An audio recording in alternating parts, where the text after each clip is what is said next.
All right, let's dive into something pretty fascinating, the Kabbalah.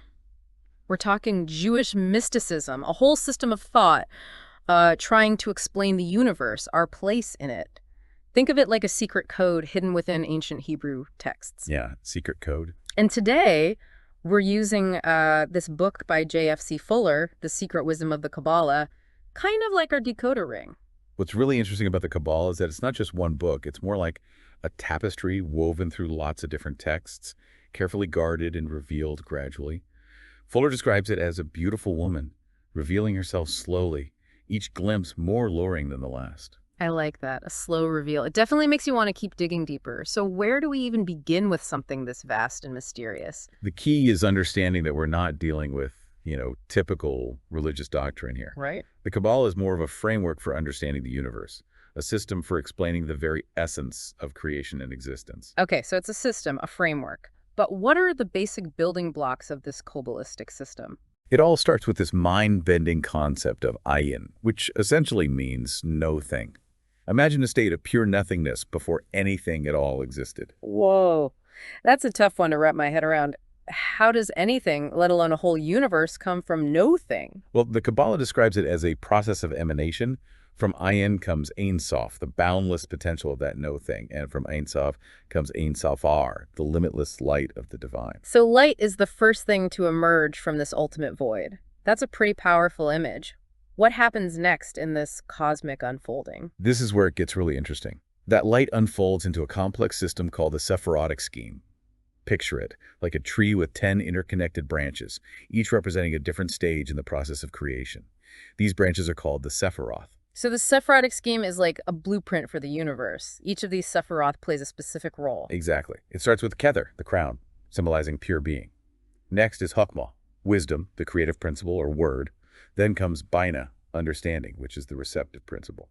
Okay, I'm starting to see the outlines of the system. We have no thing, then light, then these three Sephiroth representing pure being, creative force, and understanding. What about the other seven Sephiroth? What roles do they play in this cosmic tree? Each one embodies a different aspect of reality. Hesed is grace, Gevurah is severity, Tiferet is beauty, Netzach is victory, Hod is splendor, Yesod is foundation, and finally Malkuth, the kingdom, represents the physical world, the culmination of this creative process. So we've got these 10 Sephiroth, each with its own symbolic meaning, all stemming from a single source of light. What's the key takeaway here? What does this Sephirotic scheme tell us about the nature of reality, about our place in the universe? The essential message is that creation is a process of unfolding, a descent from pure spirit into material form. It's like an artist's idea gradually taking shape in a sculpture. We, as humans, exist within this intricate web of interconnected forces, each sephira influencing our lives in different ways. That's a pretty profound concept. But you mentioned earlier that creation unfolds across multiple levels of reality. What did you mean by that? Ah, yes. The Kabbalah describes not just one world, but 4 distinct realms of existence: Atziluth, Braya, Yetzirah, and Asaya. 4. Think of them like layers of an onion, each one a step further away from the original source of creation. Okay, so there's more to reality than what we can see and touch. Tell me more about this first world, Atziluth. What's it like? Atziluth is the realm of pure emanation, the closest to the divine. It's a world of pure archetypes, the blueprints from which all other worlds are formed. That's incredible. We're going to need to unpack these 4 worlds a bit more as we go along. Yeah. But before we get lost in other realms, I have to ask, where does the idea of good and evil fit into this Kabbalistic system? Welcome back to our deep dive into the Kabbalah. Last time we were starting to explore the idea of the 4 worlds: Atziluth, Braya, Yetzirah, and Asaya. Right, it's like those Russian nesting dolls, worlds within worlds. So if Atziluth is the closest to the divine source, what about the next layer, Braya? Braya is the realm of creation. It's where the archetypes of Atziluth take on form and become the building blocks of the universe. You could say it's where the blueprints become reality. So it's still pretty abstract, right? Not the physical world we experience. Exactly. That's where Yetzirah comes in. It's the world of formation, where those forms from Braya become more defined and structured. Think of it like the scaffolding that supports a building. Okay, I'm seeing the progression here. From pure essence in Atziluth to forms in Braya, then more structured forms in Yetzirah. So Asaya, the final world, must be where everything solidifies into the physical reality we know. Precisely. Asaya is the world of action, the material realm. It's where the spiritual energy of the higher worlds manifests in physical form. It's the stage where the drama of life plays out. Wow, so we're talking about a continuous flow of energy from the purest spiritual realms down to the material world we experience every day. That's a pretty amazing concept. But what about the age-old question of good and evil? Where do those fit into this system of four worlds and 10 Sephiroth? That's where things get really fascinating. The Kabbalah has a unique perspective on good and evil. It doesn't see them as opposing forces locked in eternal combat, but as two sides of the same coin, both necessary for existence. Hold on, so you're saying good and evil are partners in this cosmic dance? That's not what I learned in Sunday school. I know it's a challenging concept, but think about it this way. You can't have light without darkness, up without down, expansion without contraction. They define each other. The Kabbalah suggests that evil actually serves a purpose to stimulate goodness, to push us toward growth and evolution. Okay, I'm trying to wrap my head around this. So evil is like a cosmic sandpaper roughing us up so we can become more polished. Yeah, it's an interesting way to look at it. What's the big takeaway here for me? What does this perspective on good and evil offer in terms of understanding my own life, my own struggles? It suggests that we shouldn't shy away from challenges or try to suppress difficult emotions. Instead, we should see them as opportunities for growth, as catalysts for transformation. The Kabbalah reminds us that even in the darkest of times, there's a spark of the divine, a potential for growth and understanding. That's actually quite encouraging. It's not about achieving some perfect state of goodness, but about embracing the whole spectrum of human experience, the light and the shadow. But what about the idea of a fall from grace? How does that Kabbalah address that concept? The Kabbalah describes a process where the divine name, the Tetragrammaton, descends from a state of pure harmony into the material world. It's like a stepping down of energy, a movement from unity to duality.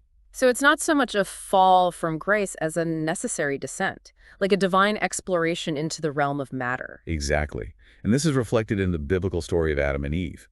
Their expulsion from the Garden of Eden symbolizes this descent from a state of pure spiritual existence into the realm of materiality, of duality. That's interesting. So you're saying the Adam and Eve story isn't just about disobedience, it's about this cosmic process of the divine entering the world of form. Precisely.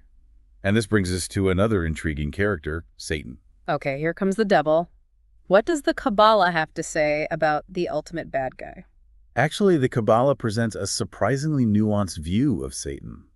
He's not seen as the embodiment of pure evil, but as a force that represents the active material world. He's a necessary part of creation, a catalyst for action and change. Hold on, so Satan isn't inherently bad. He's more like a cosmic provocateur pushing us out of our comfort zone. That's a great way to put it. His role is to challenge, to disrupt, to stimulate growth. Without him, creation would stagnate. Nothing would ever change. That's a wild concept. It's like those mischievous trickster gods you find in different mythologies. They cause chaos, but ultimately that chaos leads to something new and unexpected. What's the key takeaway here? How does this new understanding of Satan help me navigate the challenges of my own life? It encourages us to see challenges not as punishments or obstacles, but as opportunities for growth and learning. Even those things we perceive as negative can have a hidden purpose, a potential to awaken us to new possibilities. That's a powerful shift in perspective. But in a world where things often feel chaotic and unpredictable, how do we access that spark of the divine within ourselves? How do we find that inner compass to guide us through the ups and downs of life? The Kabbalah offers some intriguing insights into this process of inner awakening. Remember those periods of solitude and introspection we talked about earlier, the Great Omission?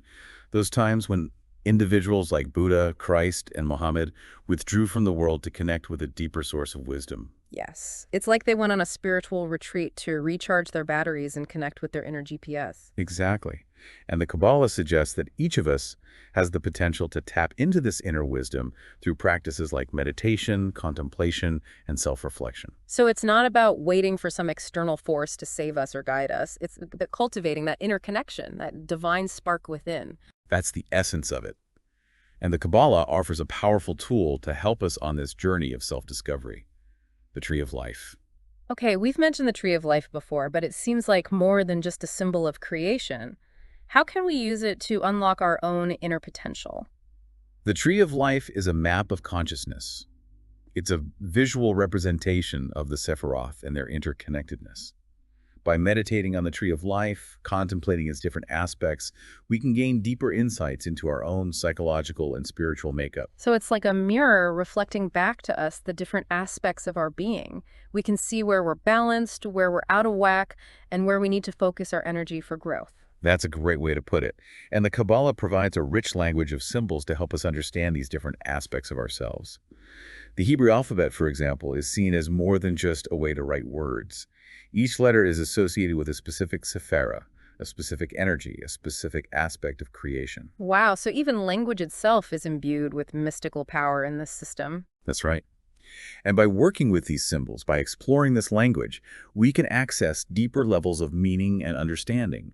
We can begin to unlock hidden dimensions within ourselves and within the universe. This is really blowing my mind, but we've covered a lot of ground in this part of our deep dive. Can we do a quick recap before we move on to the final part? Absolutely. We started by exploring the four worlds of the Kabbalah: Atziluth, Braya, Yetzirah, and Asaya, seeing how creation unfolds from pure spiritual essence down to the material realm. Then we explore the Kabbalah's unique perspective on good and evil, seeing them as two sides of the same coin, both necessary for growth and evolution. And we talked about the concept of the fall as a necessary descent of the divine into matter, and how even Satan, often seen as the embodiment of evil, plays a vital role in stimulating change and growth. And finally, we touched on the idea that each of us has the potential to access the divine spark within ourselves through practices like meditation and contemplation, using tools like the Tree of Life and the Hebrew alphabet to navigate our own journeys of self-discovery. Okay, so we've explored the cosmic framework, the nature of good and evil, and the individual's potential for spiritual growth. What's next on our Kabbalistic adventure? We've journeyed through the creation story according to the Kabbalah, grappled with a new perspective on good and evil, and even started to see how we can tap into that divine spark within. But let's be honest, venturing into the mystical realm can feel a bit like navigating uncharted territory. Are there any warning signs, any potential pitfalls we should be aware of on this path? That's a great question. And the Kabbalah doesn't shy away from the potential dangers. Remember, we talked about the Shin, the divine spark, having the power to both illuminate and destroy. Yeah. Accessing that power without the proper preparation, without a balanced and purified vessel, can lead to some serious trouble. So it's like trying to handle a live wire without proper insulation. You're bound to get a shock, right? But what does that look like in this context? What kind of trouble are we talking about here? The Kabbalah warns against those who seek this mystical power for selfish gain, for ego gratification, or for control over others. Those who go down that path risk becoming corrupted by the power, falling into what some might call black magic.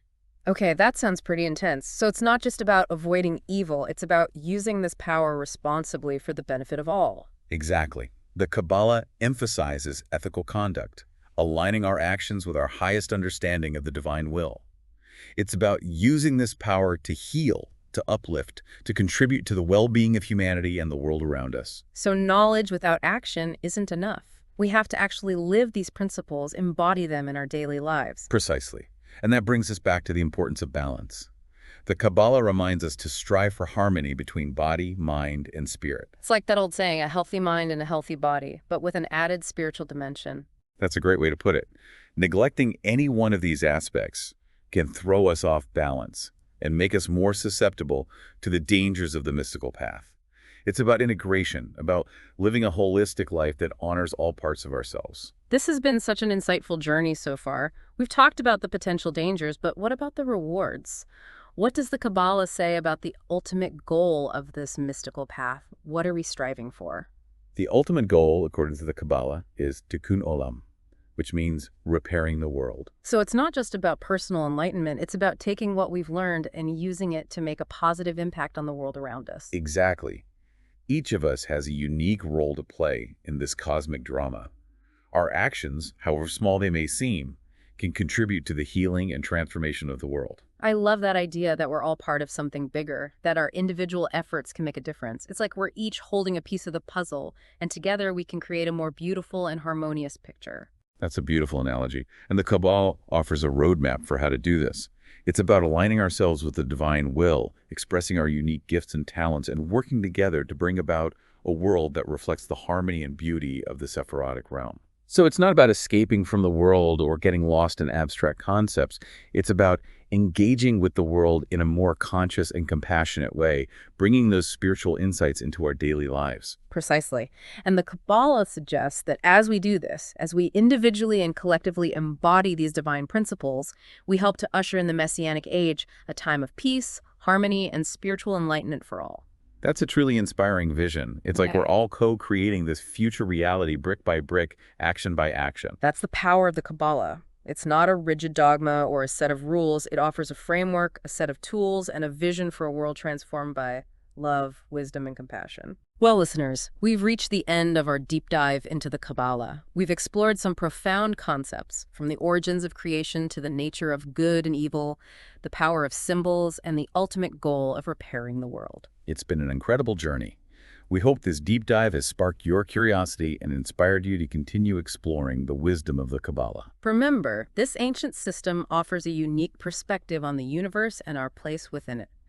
It's a system that invites us to look deeper, to question our assumptions, and to discover the hidden connections that bind us all together. So keep diving deep, keep seeking, and keep asking those big questions that lead to greater understanding and a more compassionate, connected world. Thanks for joining us.